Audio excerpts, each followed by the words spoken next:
welcome to today's video where we're going to be visiting and photographing a stunning waterfall in the Yorkshire Dales. Well, good morning. Yeah, this is sunrise, or it's 5 minutes till sunrise. It's 4:31. It's 4:36 for sunrise, so it doesn't look like that's happening.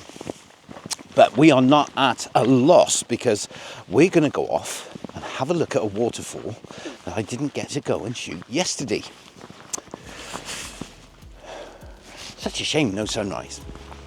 If you watched last week's episode, then you'll know that Garry took me on a whistle-stop tour of 5 hotspots in the Yorkshire Dales, and this one was the one that we didn't show you. Well, you got and left me tripod behind.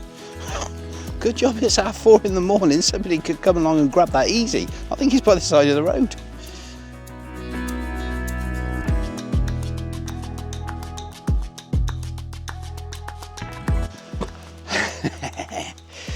Lucky man.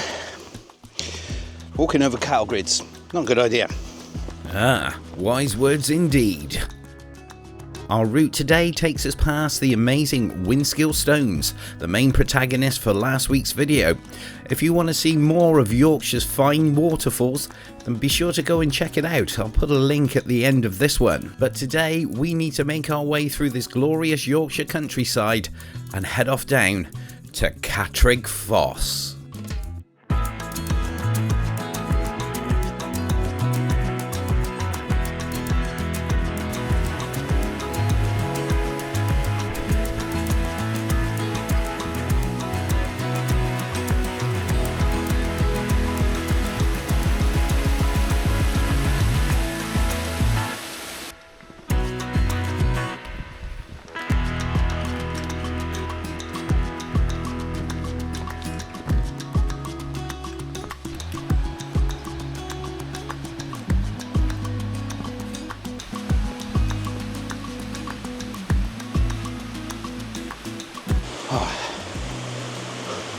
Oh, wow. Well, welcome everyone to Catrigg Foss. Spectacular, absolutely spectacular. Wow, we got a massive falls over there. Well, I say massive compared to Niagara Falls, it's not, but it's a mighty fine, impressive plunge of a waterfall. So, looks like we've got a double fall in the background there that's carved into a tight canyon, and then we've got a big area of rocks in the front that's going to be very, very dark. But the one thing I will say is this looks exceptionally skiddy, slippy. You are going to fall over. It's mud on limestone rock and it's on a slope, so if you're coming here, be very careful. I'm sure you know I will. Right. Best way down.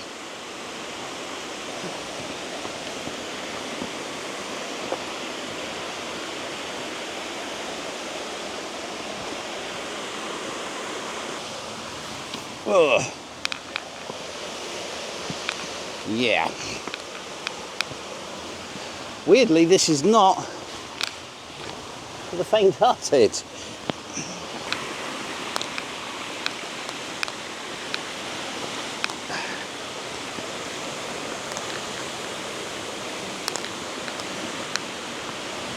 Oh, haha. Right, certainly slippy. But we've got to this plateau, basically, that gives us the big section of falls. So, I've just got to be careful with my footing, not to step on anything with all this green, mossy, seaweedy looking stuff on it.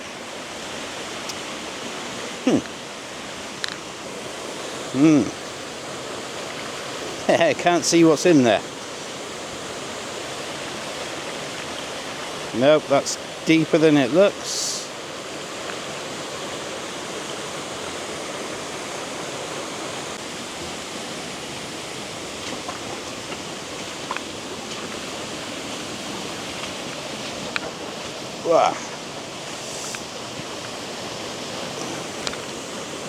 mighty fine, mighty fine.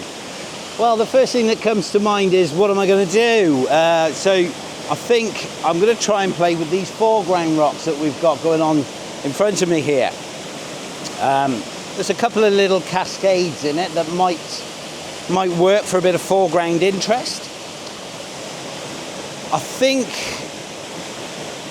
the plunge pool itself as a straight shot may be an option. What is mighty impressive, there's just massive holes underneath, what, 50 foot of rock? They're huge. Where's it gone? Where's it gone? Well, I'm assuming it's all here in front of me. This is the foreground element that I'm going to try and work with to start with. So using these little cascades down here, maybe the rocks, that's my thoughts initially, and we'll get the waterfall in the background. But we do have a massive bright spot at the top, so it's whether I eliminate that or I keep it.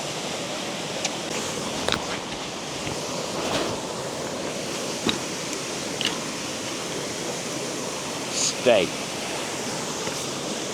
Right, okay, we're set up for our first composition, and pretty straightforward this one. I split this into a 2/3 and a 1/3 shot. So I've got the waterfall coming down, and that's taking up the top thirds with these wonderful, great big side canyon walls. And then we've got the rocks in the foreground leading you up to the top third with some stream coming down and twisting its way through the rocks. I've got two prominent boulders, left and right. They're kind of anchoring the shot in and pointing you towards where this water's coming in. The only decision I've got to make now is whether I'm going to use a polarizer or not. And to be fair, I'm probably going to take this around my 1/4 second mark. That may go a touch faster because of the speed of the waterfall above. Yeah, and I'll just try it with both, polarizer with and without. Here we go then, shot number one.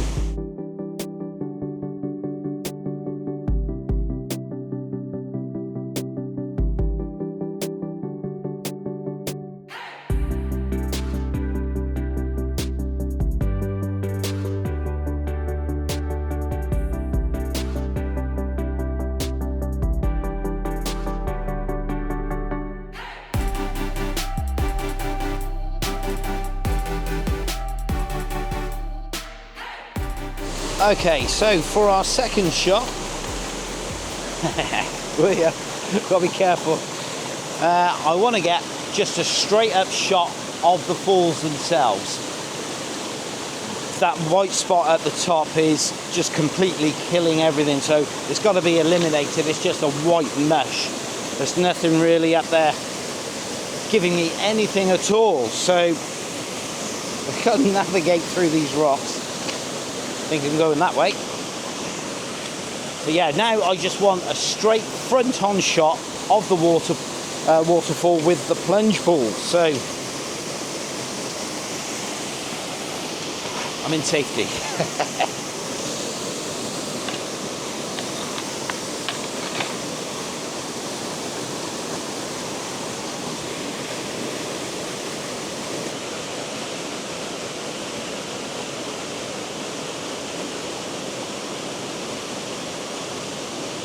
Okay, that's shot number two.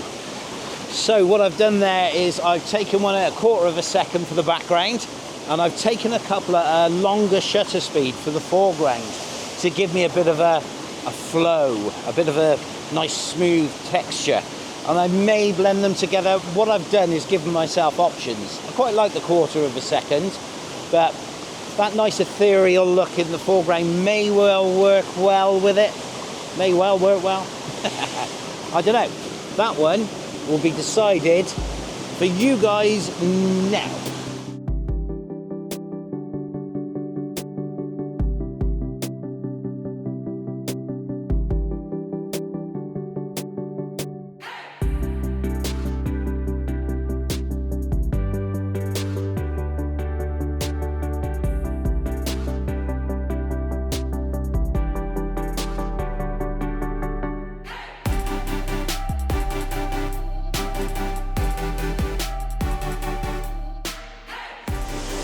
Oh yeah, don't knock it, don't knock it. Right, well I've set up for my third composition. I've got a couple of issues with this. I'm going to put it in camera mode. So if you look at this, switch it on.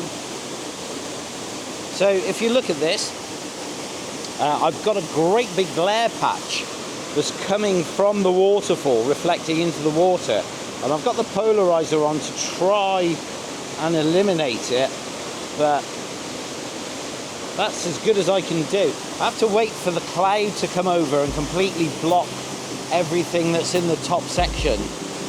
And it doesn't completely eliminate it, but it eliminates it a bit.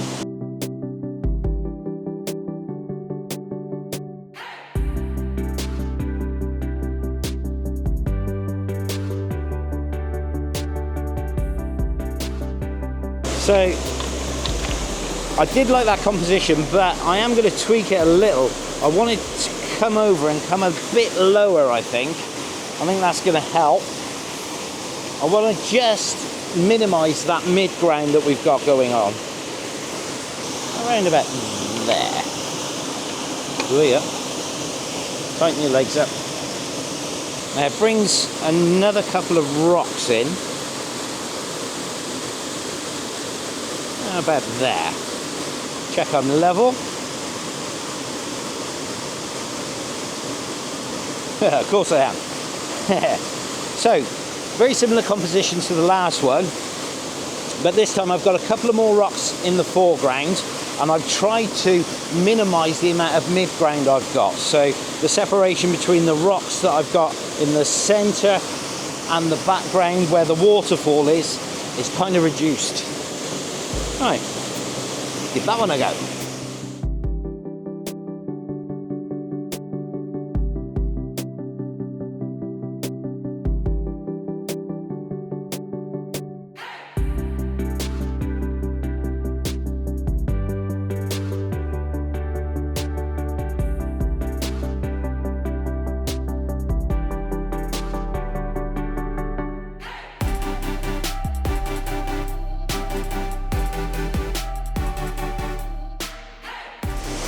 Okay, so that's me done for this section.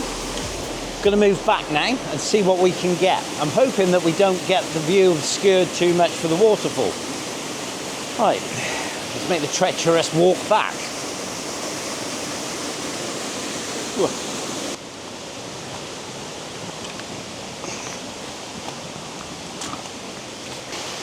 Okay, well, I was hoping there'd be something just here. Let me show you. So this is what I was kind of hoping to work with. But I think that this area here is a bit too messy for me to get low.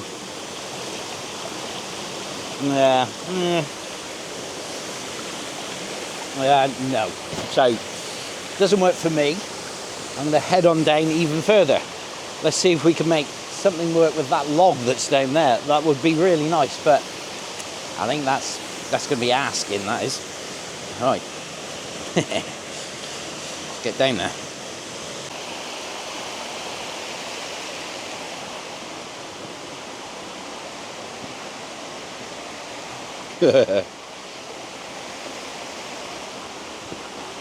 Yeah.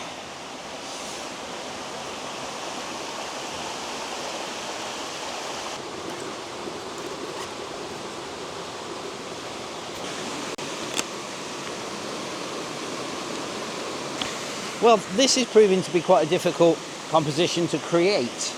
I've got the branch coming in from the left, but then the flow of the water is also going from the kind of centre of the image, or just off to the right third of the image, and kind of leading you out. If I move any more over towards the right, then all I do is bring the foliage in front of the waterfall, so that doesn't work. I'm trying to minimise this scene. I've still got a little bit of the brown tree on the left, and I've got some of the leaves on the right that are coming in from these trees. And just the section, well, flowing water, to be honest, crawling over this bit of rock. Unfortunately, I can't make these streams work. Not with all those leaves there. If those leaves hadn't have been there, then yes, I probably could have. But no, not today. So I think this is going to be the last shot from this section. I'm going to wander down there and see how big that falls is, because all I can see is a drop to nowhere. I can't see what's below it, so it's got to be quite big. So we go and check that one out. Let's quickly grab this one first though.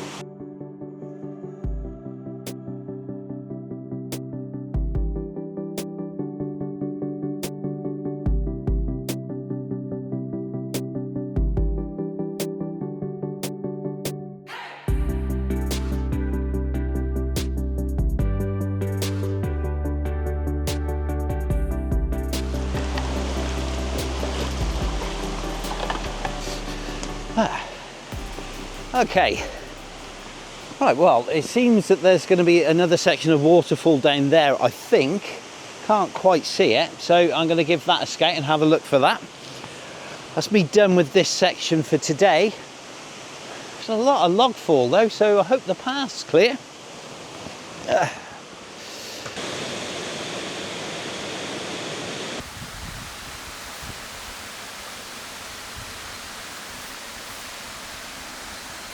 Well, no sooner did I turn my back than it started giving me light rays. I had to get them. Oh.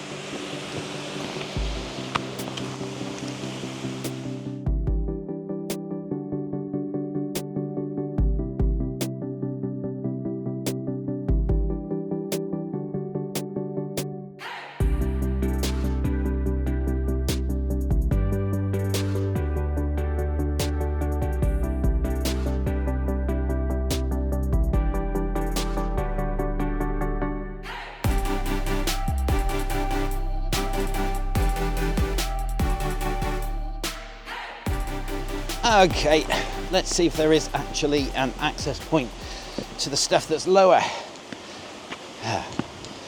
I'm going to need a good kip after this, you know. We've got a path, but does it go down there?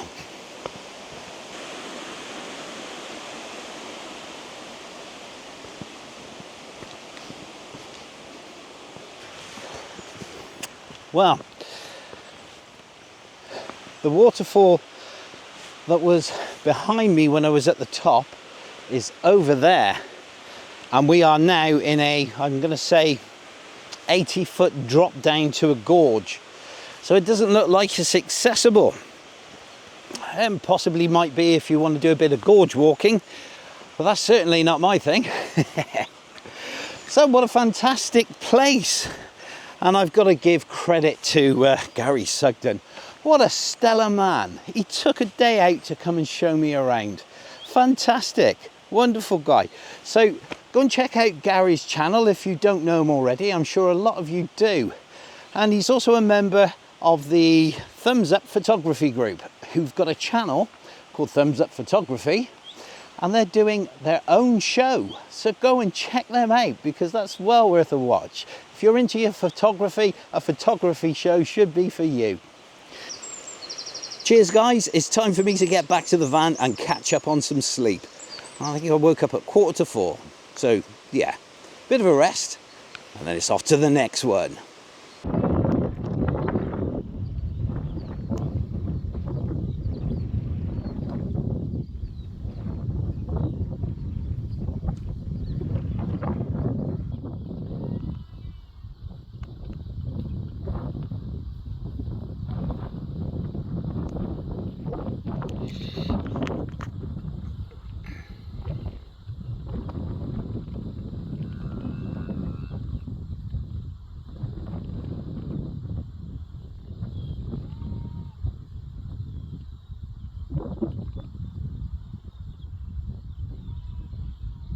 Yeah,